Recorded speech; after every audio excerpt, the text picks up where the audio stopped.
Hey everybody, welcome to Monday. I had to start this video over again because I pulled out my USB microphone halfway through and I lost all the audio. I was like, So great start to the week. But I asked a question on Friday. And people bothered to take some time and respond, and there was some thoughtfulness in the responses.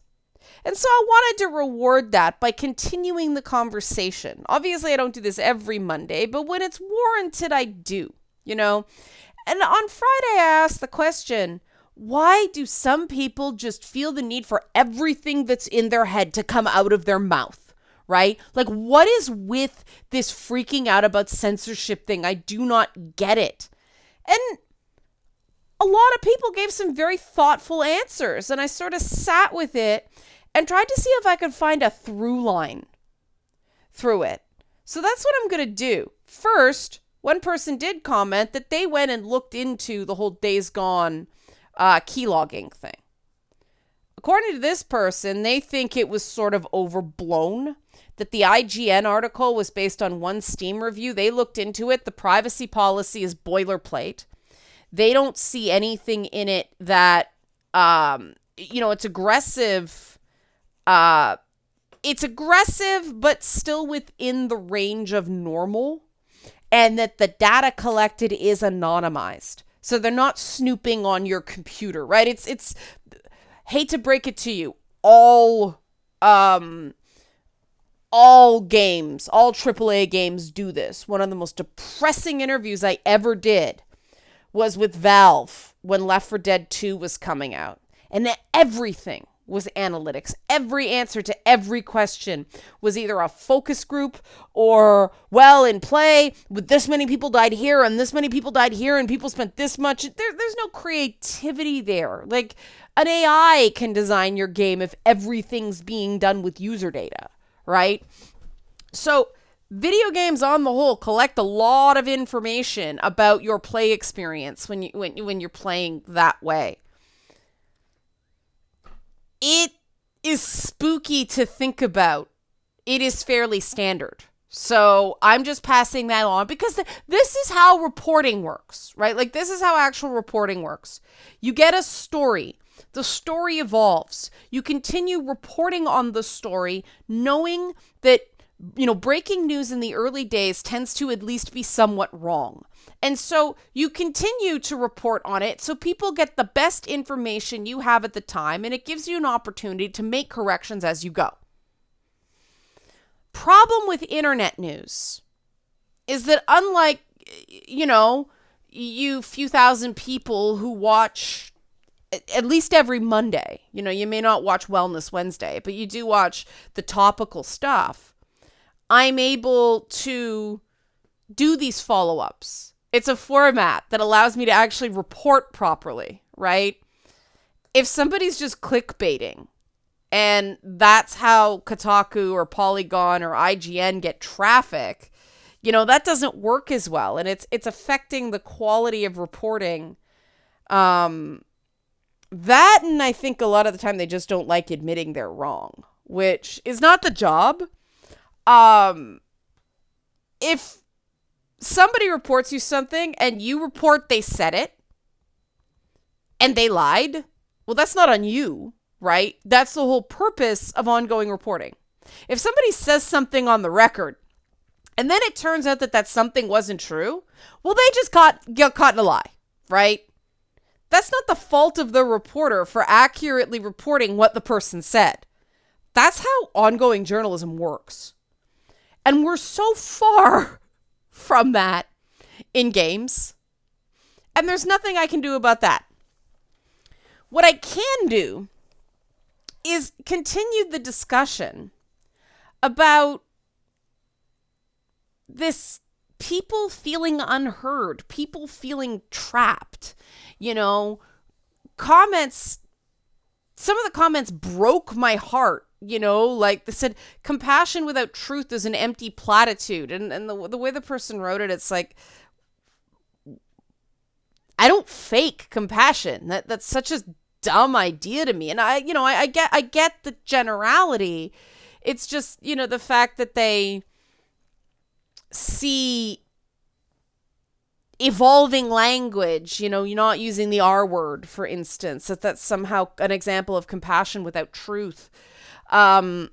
Other people said that, simple acts of kindness now are cudgels to attack dissenting opinion. And I'm like, I believe 100% that people feel this way. It's a very dreary landscape out there.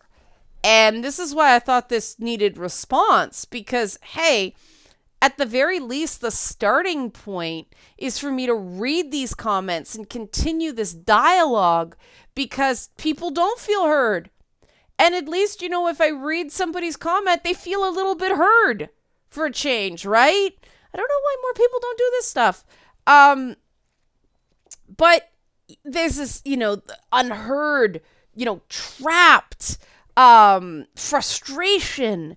These words kept coming up over and over and over again. One person lamented that, they were afraid that even the term censorship was starting to lose its meaning just from sheer overuse. And another person said that they really get the sense that, this censorship thing is coming from a place of deep trauma. They're yelling censorship just because they feel so trapped that something inside them knows that's not quite the right word, but it's just what comes out in this sort of wail of pain. And, there is a difference between censorship and consideration, right? That I'm not going to change the way I talk just because one person was offended. The example of that is that I don't use the term Latinx because my Hispanic viewers hate the term. So I'm not looking to score points with some particular progressive group that I think, only 3% of Hispanics, Latinos. I say Hispanic because it's not gendered, right? I know it's not quite the same thing, but I'm more comfortable with Hispanic just because it's not gendered. But only 3% of Latinos, Latinas, Latin people use the term Latinx. Why would I adopt that term? Because somebody on the internet insists I should. I'm not going to, right? We talked about the word crazy. There's nothing to really, I realize sometimes I say that's bananas. I don't know if that's any better because it means the same thing. Sometimes people, they don't have a diagnosed mental illness, but they act crazy.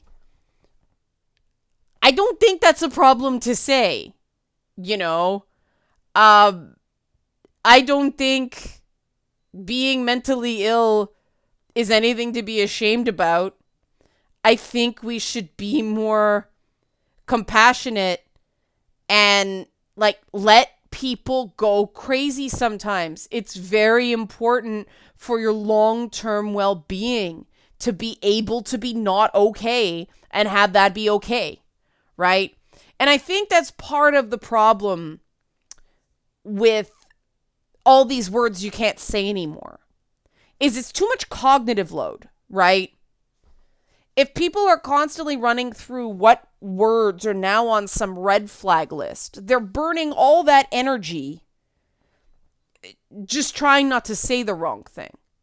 And there's so much less energy, spent on other things. That being said, I do think that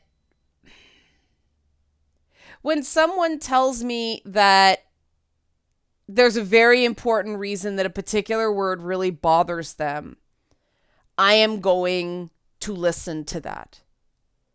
It's easier for me to remember when the reason they don't like the word is explained to me, right? Like I said, the story of people with epilepsy and them not liking the R word because they're not, diminished capacity intellectually. They just have seizures. It's not the same thing. They're not slow. They're not dumb. got a problem with, seizures. That's all. And I understand people don't like to be misconstrued as less than they are. That makes complete sense. So I don't use the word, right? That was a hard one for me to get away from. But I did it.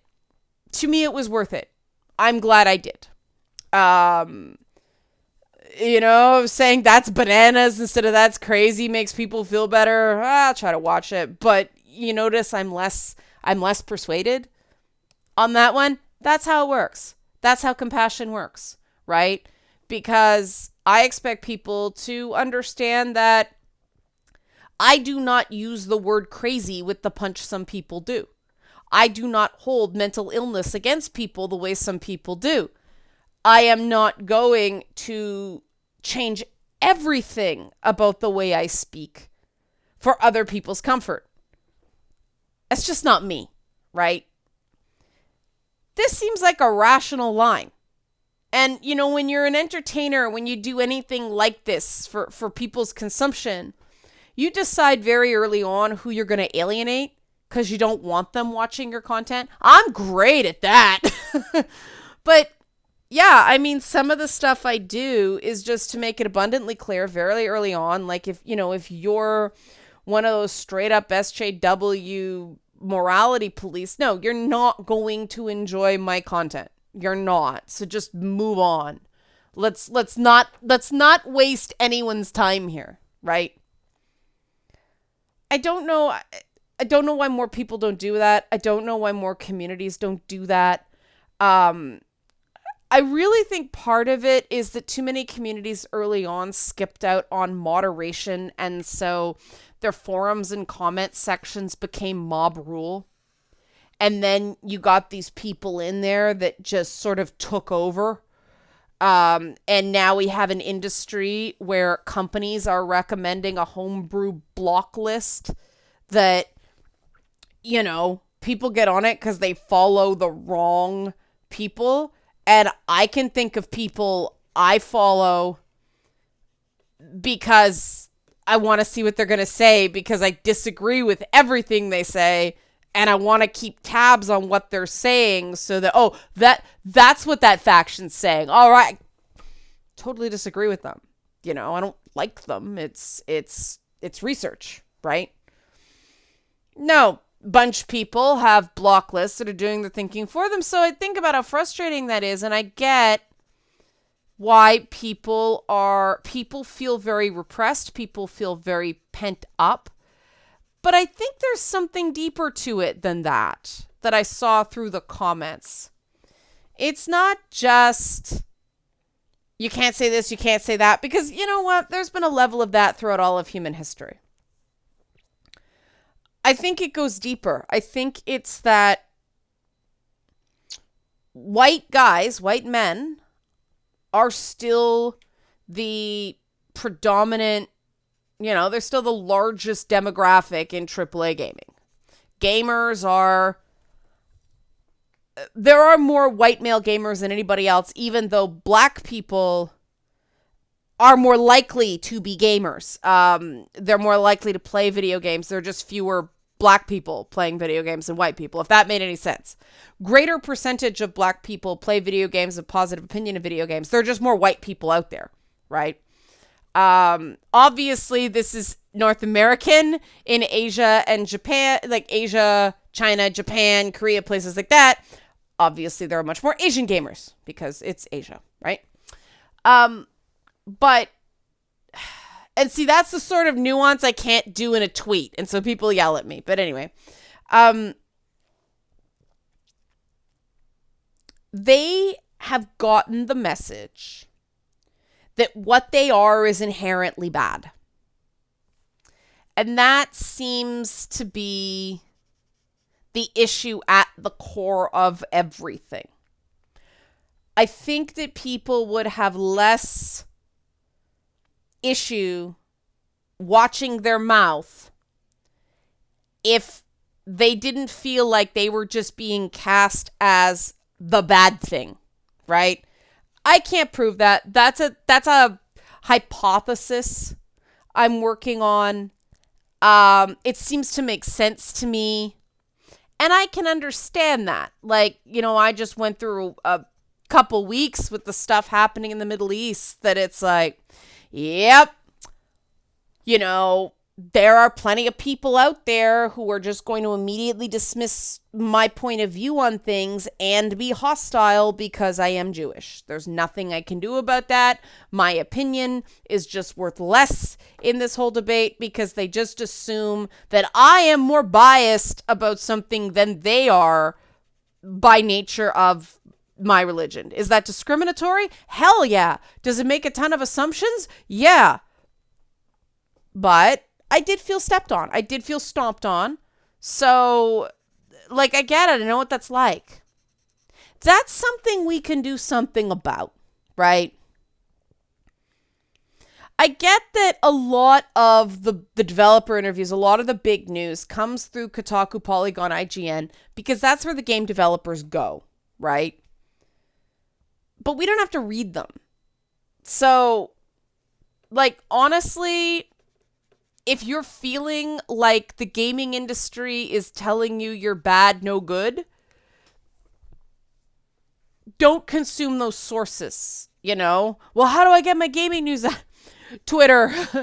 I read Twitter trends. Of course, you see the stupid headlines, but you go, people need communities where they feel like they can speak. And feel like they can speak and have their opinion not be immediately, devalued because of some identifier. That makes absolute sense. Something I think that's happening here, though, is that it happened for so long, and people are now starting to assume that, and they're coming at things from a wounded place, from a very bitter place, even though, the particular group that they're talking to isn't actually like that. The colloquialisms are coming in with a real chip on their shoulder. And it's a vicious cycle, right? Because people who are new and people who don't think that way, they're like, what's that asshole's problem? Right? And people have their reasons. People have their, the place that assholedom is coming is valid. But it just seems like a self-perpetuating prophecy after a while of I'm acting like an asshole because people just assume, I'm inherently bad. If you act like an asshole, people aren't assuming anymore, right? You're acting like an asshole. These matters of perspective are impossible to get without dialogue. And dialogue is impossible to have when everybody's screaming past each other to grandstand to allegedly like-minded people that everybody's afraid of because please don't kick me out of the collective, right? And nuance is being missed. Something as simple as military veterans being demonized. I don't know when that happened. I don't know when it went from the decisions of government to taking that out on people who were following orders, not giving them. This idea, you just defy the order. That's ridiculous. Like, the people that are saying the soldiers should defy military command are, the people who are afraid to say anything but a set prescribed series of catchphrases because they'll get kicked out of the Twitter club. Court-martial is not fun. It's just absurd. And I really do think the only way that kind of, authoritarian tendency, the only way that becomes less powerful is if we don't acknowledge its power. Like, so what? Cancel me. I don't give a fuck. After a while, there will be so many canceled people that the canceled people will outnumber the not canceled people, and then they got a problem. And that tends to be why the pendulum swings, right? Now, this may seem too scary for people, and I get that. But this is where the ongoing conversation is. And I know I haven't said anything hard and fast in this video. I'm basically just telling you what I've heard. But I think that's my role here right now. You know, what would make someone feel heard? We've established that people feel unheard. We've established that people feel stifled. What would make people feel heard? Because this was something that I really had to choke down my irritation during Gamergate. Is the pro Gamergate types would say, nobody in the media is listening to us. And I'm like, well, I'm here. I'm in the media. And it was basically, well, you're not on a big enough site, was essentially what you're not the people we want to listen to us. And it was sort of like, and I wonder why you guys aren't doing better in the PR war, right? It was emotion getting ahead of logic in that case. They weren't thinking about who they were speaking to. And that was instructive, right? The minute someone was listening to them, they were no longer part of that group that didn't listen to them just because they actually were listening. It's like you could be in the media or you could listen to them, and the minute you did one, you weren't the other.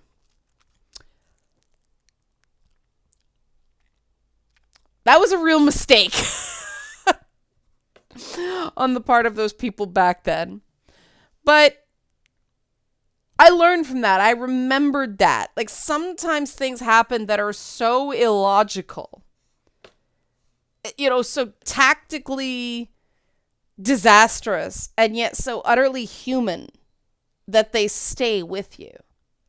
When somebody does something like that, that is a lot of hurt talking. That is a lot of pent-up frustration. And my concern is that too many people have been walking around with that hurt and frustration so long that they don't know how to be anything else. So I want to know from you guys, this is what we're going to read on Feedback Friday. What's it going to take to come down from that and Kotaku, Polygon, and IGN totally changing their stripes is not an option. Let's deal in the realm of the possible, right? Let's deal in reality. Other than those sites totally changing, what's going to make you feel hurt? What's going to make you feel more valued by this community and by this industry? Because the community and the industry aren't quite the same things. What's it going to take? That's what I want to know from you guys, okay? I really look forward to those answers. And if you like this sort of thing, help support this channel, become a monthly patron, patreon.com/LeannaK. And like the title says, don't let the culture war steal your enjoyment of games. Thanks for watching.